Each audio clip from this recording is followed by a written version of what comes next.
Question number 11 है, एक company limited की नीचे दी गई जानकारी के आधार पर से इक्विटी दायित्व इक्विटी गुणोत्तर की गणना कीजिए।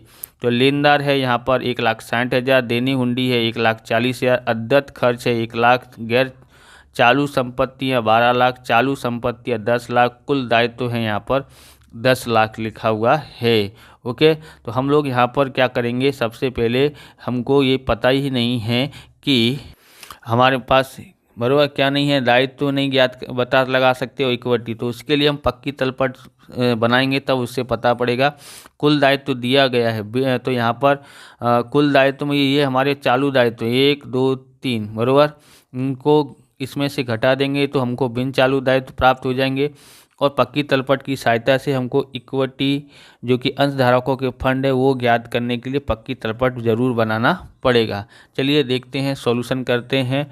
और आप इस तरह का सवाल करना चाहते हैं तो उदाहरण नंबर 18 आपके लिए बना हुआ है, तो उदाहरण नंबर 18 इसको सॉल्यूशन ज़रूर करना आपकी तैयारी के लिए। आगे देखते हैं, सॉल्यूशन करते हैं।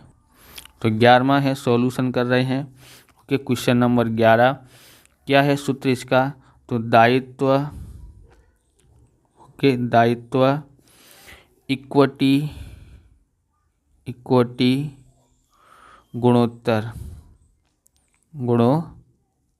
ओके बराबर, तो क्या सूत्र है इसका, दायित्व यानी कि बिन चालू दायित्व बट्टे में इक्विटी अंश धारकों के फंड हमको दोनों ज्ञात नहीं है तो हम लोग इस लाइन छोड़ देते हैं और फिर इतना लाइन छोड़ देते हैं। ओके, तो यहाँ तक आपको देख लेना है। अब यहाँ पर हम लोग क्या बनाते हैं, क्या ज्ञात करना है हमको यहाँ पर, तो ज्ञात करना है इक्विटी अंश धारकों के फंड ज्ञात करना है। ओके, उसके लिए क्या बनाना पड़ेगा, पक्की तलपट ज्ञात करना पड़ेगा। ओके, तो आप इस तरह के सवाल करना चाहते हैं तो आपको उदाहरण नंबर 18 है, और वीडियो देखना चाहते हैं तो डिस्क्रिप्शन में आपको अकाउंट 1 भाग 1 भाग 2 का और क्या बोलते हैं स्टेट का भाग 1 और भाग 2 का अलग अलग चैप्टरों की प्लेलिस्ट की लिंक आपको डिस्क्रिप्शन में मिल जाएगी, वहां से आप देख सकते हैं।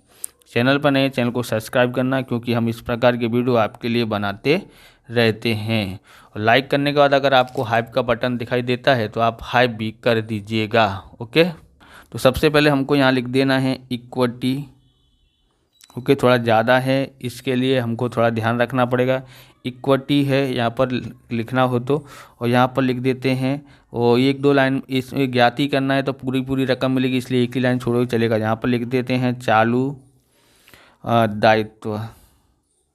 वैसे बिन चालू दायित्व लिखना हो तो बिन चालू दायित्व पहले लिखा जाता है, बराबर। ऐसा लिखना हो तो यहाँ लिख देते हैं बिन चालू। ओके, बिन चालू दायित्व वो भी हमको ज्ञात करना है। ओके, तो हम लोग ज्ञात कर सकते हैं, इसके लिए 2 लाइन छोड़ दो। यहाँ पर हम लोग लिखते हैं चालू दायित्व। ओके, चालू दायित्व। और यहाँ पर संपत्तियाँ दी गई हैं, दोनों प्रकार की संपत्ति दी गई हैं, तो हम लोग डायरेक्ट लिख देते हैं संपत्तियाँ। तो कौन कौन सी संपत्ति दी है, गैर चालू मतलब बिन चालू संपत्तियाँ कितनी दी गई हैं, 12 लाख। ओके, 12 लाख। और क्या दिया गया, चालू संपत्तियाँ कितनी है, तो 10 लाख है। ओके, संपत्ति हमने लिख दी है। सबसे पहले हम लोग देखते हैं इधर साइड से, बराबर, लेफ्ट हैंड साइड से लेनदार। तो लेनदार कहाँ पर आएगा, तो ये है चालू दायित्व, तो यहाँ लिखते हैं लेनदार। ओके, लेनदार कितना है, तो 1,60,000 अंदर लिख देंगे, टोटल मार के बाहर लिखते हैं। देनी हुंडी ओके, देनी हुंडी कितनी है, तो 1,40,000 है, 1,40,000। ओके, उसके बाद देखते हैं क्या दिया है, अद्यत खर्च। क्या दिया है, अद्यत खर्च। ये भी चालू दायित्व है। कितना दिया है, 1,00,000 है, 1,00,000। टोटल मार देते हैं तो सीधा सीधा आ जाएगा। ये हो गया, दोनों का टोटल करते हैं 3,00,000, 3,00,000 और 4,00,000 हो जाता है। तो 4,00,000 यहाँ आ गया। ओके, उसके बाद हमने गैर चालू संपत्ति लिख दी, चालू संपत्तियाँ लिख दी। फिर कुल दायित्व आता है। कुल दायित्व है तो हमको यहाँ पर ये वाला दायित्व और ये वाला दायित्व का टोटल दिया है। तो हमको ये वाला तो ज्ञात हो गया, तो कुल दायित्व में से इसको घटाओगे तो हमको प्राप्त हो जाएगा बिन चालू दायित्व। ओके, तो हम लोग पहले क्या लिखते हैं यहाँ पर, कुल दायित्व। कुल दायित्व कितना है, 10,00,000 दिया है। तो 10,00,000 माइनस चालू दायित्व घटा दें। चालू दायित्व कितना है, 4,00,000। तो कितना आता है, 6,00,000 आता है। ओके, तो बिन चालू दायित्व कितना हुआ है, 6,00,000 आया है। ओके, अब हमको क्या करना है, टोटल मार देते हैं। टोटल कहाँ का ज़्यादा लग रहा है आपको, टोटल इधर साइड का लग रहा है। टोटल मारोगे 12,00,000 और 10,00,000 यानी कि 22,00,000 होता है। कितना होता है, 22,00,000। यहाँ लिख देते हैं 22,00,000। अब 22,00,000 में ये टोटल मारोगे तो ये 10,00,000 है। ओके, 10,00,000 घटा देते हैं 22,00,000 में से तो 12,00,000 आ जाता है। तो यहाँ लिख देते हैं 12,00,000।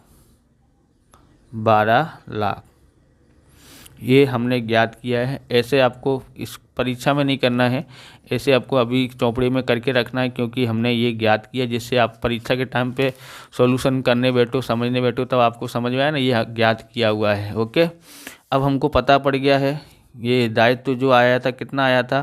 तो बिन चालू दायित्व कितना आया था, तो ये बिन चालू दायित्व जो है 6,00,000 आया। ओके, 6,00,000 आया है।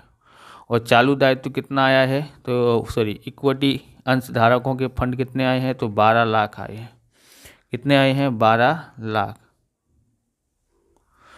अब दोनों में से छोटा कौन है, तो ये है, पर हमको तो भाग देना है। ओके, तो 12,00,000 में भाग देंगे 6,00,000 में से, 12,00,000 का भाग देंगे 6,00,000 में, तो 6,00,000 में भाग देना है 12,00,000 का। ओके, तो कितना आता है, 0.5। 0.5 अनुपात, इसको क्या समझना है, 1। तो ये हमारा आंसर आ गया है। आप ये पेन खरीदना चाहते हैं, बहुत ही शानदार पेन है, मोनटेक्स ग्लो, जो कि अंधेरे में चमकने वाला पेन है। ऐसा वैसा पेन नहीं है, अंधेरे में चमकता है, राइटिंग भी अच्छी आती है, स्मूथ चलता है, बराबर।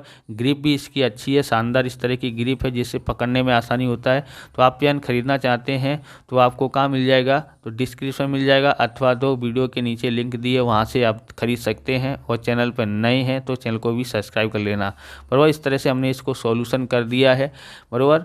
और इस तरह से ये वीडियो पूरा होता है। अगर आपको हमारा वीडियो अच्छा लगे तो लाइक करें, शेयर करें, कमेंट करें। चैनल पर नए हैं, चैनल को सब्सक्राइब करें। मिलते हैं नेक्स्ट वीडियो में। जय हिंद, जय भारत, वंदे मातरम।